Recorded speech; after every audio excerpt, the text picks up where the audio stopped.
एक मुलाकात ऐसी शख्सियतों के साथ जिन्होंने दिया है अपने जीवन को एक नया मुकाम। रूबरू कराएंगे ऐसी कुछ हस्तियों के साथ एक खास शख्सियत के साथ मुलाकात।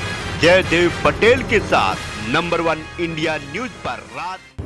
नमस्कार दोस्तों, मैं जयदेव पटेल, आपका एक बार फिर स्वागत है एक खास शख्सियत के साथ मुलाकात प्रोग्राम में।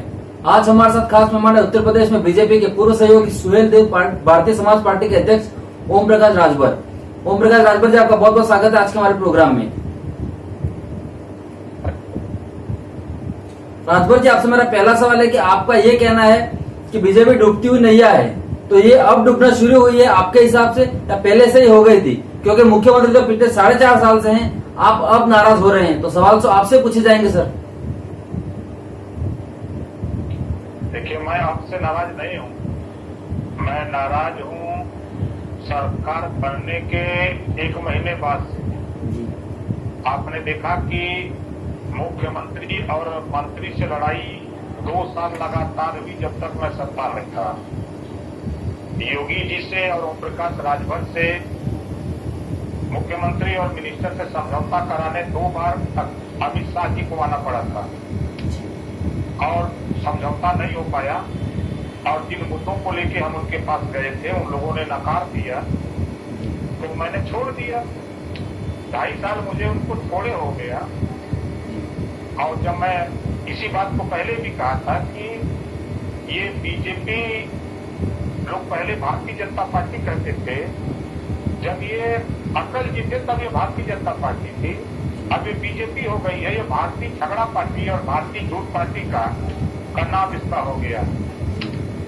अब ये डूबती हुई नैया, ये जब इनको जरूरत पड़ती है पिछड़े दलित अल्पसंख्यक के वोट की, तब इनके नेताओं को पकड़ते हैं और उसका यूज एंड थ्रो उपयोग करते हैं और छोड़ देते हैं। जो मेरे साथ इन्होंने किया, जिस मुद्दे को लेकर के हम घरेलू बिजली के बिल माफी के सवाल पे, सामाजिक न्याय समिति की रिपोर्ट लागू करने के सवाल पे, गरीबों के मुफ्त इलाज के सवाल पे, हम समान शिक्षा, अनिवार्य शिक्षा और फ्री शिक्षा के सवाल पे आपको ले गए और कहे कि नहीं हम 6 महीने में लागू करेंगे। जब ये 2 साल में नहीं लागू किए तो हमने छोड़ दिया। आज कोई नया बात हो रहा है कि हम इनको डूबती हुई नैया बता रहे हैं। आज ये महंगाई कम करने के सवाल पर ये वोट लिए जनता से, महंगाई आज आसमान छू रही है। कोरोना ने गरीबों को वेंटिलेटर, बेड, अस्पताल, दवा की व्यवस्था करनी थी, तो ये बीजेपी के लोग वोट की व्यवस्था कर रहे थे। गंगा जी में लाशें तैर रही थी, हेलीकॉप्टर से सूबे के मुख्यमंत्री कभी तमिलनाडु, कभी केरल, कभी बंगाल वोट मांगने जाते थे। यहाँ गरीब अस्पताल में भर्ती नहीं हो पा रहा था। तो ये सारे पूरे प्रदेश में, चाहे वो पत्रकार हो, चाहे व्यापारी हो, चाहे छात्र हो, किसान हो, नौजवान हो, आम आदमी बीजेपी से त्रस्त है। अब इनकी नैया डूब रही है, उसको बचाने के लिए अब फिर ये पिछड़े दलित अल्पसंख्यक याद आ रहे हैं। राजभर जी, आपका ये कहना है, राजभर जी आपका ये कहना है कि आप इनके रथ में सवार नहीं होंगे, जिनको इनके रथ में सवार होना है वो हो जाएं, तो फिर आप किसके रथ में सवार होंगे इस बार चुनाव में? हमारा भागीदारी संकल्प मोर्चा है। भागीदारी संकल्प मोर्चा में हमारे साथ 10 दल के लोग हैं। हम 10 दल के लोग मिलकर के हम लोग अपनी तैयारी कर रहे हैं चुनाव की। और हम लोग भागीदारी संकल्प मोर्चा आज के तारीख में मजबूत संगठन, मजबूत स्थिति में हम लोग हैं। जिस स्थिति में सपा बसपा कांग्रेस है, उस स्थिति में हम भी हैं। हम लोग अकेले चुनाव लड़ेंगे। ये सवाल था कि राजभर जी आप ये बताइए कि अगर ये लोग कवायद नहीं करते हैं, तो देखिए लोग कहते हैं कि ब्राह्मण विरोधी हैं या किसी और जाति के विरोधी हैं, ये कर देते हैं तो कहते हैं कि जाति के बारे में सोच रहे हैं, तो कहे तो करेगा, ये भी तो सर एक बड़ा सवाल है। अभी मैं आपको बताऊं, वादा में कृषि विभाग में 13 लोगों की नियुक्ति हुई, 11 ठाकुर की हो गई।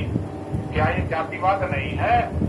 69,000 शिक्षक भर्ती हुई, 27% आरक्षण पिछड़ों का होता है, उसमें 27% हिस्सा जो बनता है, 5,844 पद पिछड़ों का योगी जी ने लुटवा लिया। क्या ये जातिवाद नहीं है? जब शुल्क प्रतिपूर्ति छात्रवृत्ति देने की बात आती है, तब इनके पास बजट नहीं होता पिछड़ों के लिए। सामान्य वर्ग के लिए बजट है, अनुसूचित जनजाति के लिए बजट है, लेकिन पिछड़ों के लिए बजट नहीं है। पिछड़ों की बात करिए तो जातिवाद है। 72 घंटे के अंदर गरीब सवर्ण को आरक्षण मिल सकता है, लेकिन 3 साल हो गया सामाजिक न्याय समिति की रिपोर्ट लागू करने के लिए, इनके पास समय नहीं है। अगर ये बात करिए तो जातिवाद है, अपने हक की बात करिए तो जातिवाद है। तो क्या कहा जाए इससे? हम घरेलू बिजली का बिल माफ करने की बात करते हैं पूरे देश में, सबसे महंगी बिजली उत्तर प्रदेश में है। हम तो घरेलू बिजली का बिल माफ करने की बात करते हैं, ये तो जातिवाद नहीं है। हम समान शिक्षा, अनिवार्य शिक्षा, फ्री शिक्षा की बात करते हैं, ये तो जातिवाद नहीं है। हम महिलाओं को 50% आरक्षण सभी क्षेत्रों में लोकसभा विधानसभा में आरक्षण की बात करते हैं। जिस तरह विधान पंचायत चुनाव में आरक्षण है, उसी तरह लोकसभा विधानसभा में भी पिछड़े दल, जिस तरह दलितों को आरक्षण है, SC ST को, उसी तरह OBC को आरक्षण क्यों नहीं? क्या ये जातिवाद है? अगर हिस्से की बात करिए, भागीदारी की बात करिए, तो ये जातिवाद लोग कहते हैं। ये कौन सा तरीका है? आप करो तो राष्ट्रलीला, हम करें तो करप्टर लीला, ये कौन सा परिभाषा बन जाते हैं बीजेपी के लोग? अभी तो मैं देखा जो लोग गुलाम है, बंगाल में मामला है, धरना यहाँ का पिछड़ा नेता दे रहा है, प्रदेश अध्यक्ष भारतीय जनता पार्टी का, यहाँ यूपी में धरना दे रहा है, और 69,000 शिक्षक भर्ती में घोटाला हो गया। राष्ट्रीय पिछड़ा वर्ग आयोग की रिपोर्ट भी आ गई कि नहीं, ये घोटाला हुआ है। उसके लिए धरना नहीं देगा पिछड़ा नेता। उसके लिए जो बीजेपी को पिछड़े नेता वो धरना नहीं देंगे, वो अगले नेता धरना नहीं देंगे। और ओम प्रकाश राजभर अगर बोलेगा तो लोग कहेंगे कि जातिवाद होता है। राजभर जी, हम इससे बात करते हैं जी बिल्कुल आपकी बात समझ रहा हूँ मैं। राजभर जी, बीजेपी ये कहती है कि हम दूसरी पार्टी की तरह जातिवाद में विश्वास नहीं रखते हैं, इस पर आप क्या आरोप है और क्या मानते हैं आप? आप ये बताइए, अनुप्रिया पटेल को किस आधार पर बुलाया गया? संजय निषाद को किस आधार पर बुलाया गया? ओम प्रकाश राजभर को किस आधार पर खोजा जा रहा है? क्या ये जातिवाद नहीं है? 325 MLA जीत के आए उत्तर प्रदेश में 2017 में, 325 में कोई लायक नहीं मिला, बाहर से ला करके CM बना देते हो। क्या ये जातिवाद नहीं है? राजभर जी, उस जातिवाद से आपको क्या नाराजगी है? उन्होंने जातिवाद क्यों किया, या आप रह गए ये नाराजगी है? नहीं, हमारी नाराजगी ये है कि संविधान की शपथ लेने वाले लोग, बाबा साहब डॉक्टर अम्बेडकर जी ने संविधान के पहले पन्ने पे लिखा है समता, स्वतंत्रता, बंधुत्व और न्याय। तो क्या ये समता, स्वतंत्रता, बंधुत्व और न्याय है? ये क्यों नहीं उसको लागू करते हैं? जब शपथ लेते हैं तब तो बहुत अच्छा बोलते हैं, जब देना होता है तो बहुत बुरे हो जाते हैं। आज स्थिति उठा के देखिए, 1700 थाने हैं, 826 ब्लॉक है, 75 जिले हैं, 18 कमिश्नरी है। हिस्सेदारी कहाँ है? संविधान में 4 जाति है, हिस्सेदारी कहाँ गई हमारी? हम तो अपने हक के लिए लड़ रहे हैं, हिस्सेदारी के लिए लड़ रहे हैं। तो लोग कहते हैं जातिवाद करते हैं। 75 जिले हैं, 75 जिले में 40 जिले में ठाकुर नियम है, ये जातिवाद नहीं है। आप बोले तो कहेंगे जातिवाद है, वो करें तो जातिवाद नहीं है। राजभर जी, आपसे अभी जिस दिन आपको ज्वाइन कराया बीजेपी ने ना, यही जिस दिन आप घूम घूम करके जितिन प्रसाद जी चिल्ला चिल्ला के कर रहे थे मीडिया के सामने कि बीजेपी के लोग ब्राह्मण विरोधी हैं, ब्राह्मणों की काउंटर करा रहे हैं। 17-17 साल के बच्चों का काउंटर कर जो निर्दोष है। लखनऊ का उदाहरण गिनती गिना रहे थे, दर्जनों लोगों की गिनती गिनाते थे। आज जितिन प्रसाद जी बीजेपी में गए हैं, अब क्या बोलेंगे? अब आपसे कह रहा हूँ, जरा उससे सवाल पूछिएगा कि कल तक जो आपने डिबेट पर या अपने स्वास्थ्य करके गिनती गिना रहे थे, अब क्या बोल रहेंगे वो? जरा उनसे पूछिएगा कि ओम प्रकाश राजभर पूछ रहे थे, अब ब्राह्मणों का समर्थन हो गया, आप किसका काउंटर कराओगे वहां जाकर के? राजभर जी, आपसे मेरा आखिरी सवाल है कि निशान पार्टी की मीटिंग हुई है AK शर्मा जी के साथ। अपना दल के निशान पार्टी के लोग भी अमित शाह जी से मिले हैं, अपना दल की नेता अनुप्रिया पटेल भी अमित शाह जी से मिली है। जाहिर सी बात है, जो घटक दल है उस पर ध्यान देने की कोशिश कर रही है बीजेपी। तो क्या कोई गुंजाइश है कि आप भी मिलेंगे अमित शाह से, कि आप बैठ के सुलह कर लिया जाए, कहीं ना कहीं देखा जाए तो? 2 साल अनुप्रिया पटेल से नहीं मिले अमित शाह, नहीं मिले AK शर्मा, 2 साल नहीं मिले सर निशा जी से।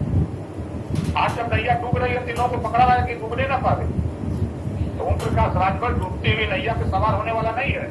हमको मंत्री पद नहीं, बाबा साहब डॉक्टर अम्बेडकर जी के बाद अगर दूसरे नंबर पर देश में अगर मंत्रिमंडल से इस्तीफा कोई दिया है तो ओम प्रकाश राजभर। हमको मंत्री पद नहीं चाहिए, हम लालची नहीं है, हम गुलाम नहीं है कि तेरे दरबार में, बीजेपी के दरबार में जाकर के उनकी हम गुलामी करें। हम हिस्सेदारी चाहते हैं, भागीदारी चाहते हैं, जिसका जो हिस्सा उसको हिस्सा दे। उनकी तरफ मंत्री बनने के लालच में हम जाकर के उनकी नैया पार करने वाले नहीं है। हमारा बस तैयारी है कि इनकी नैया डूबो करके 22 मिनट की विदाई करनी है। राजभर जी, इसमें आपने समय दिया उसके लिए आपका बहुत बहुत धन्यवाद।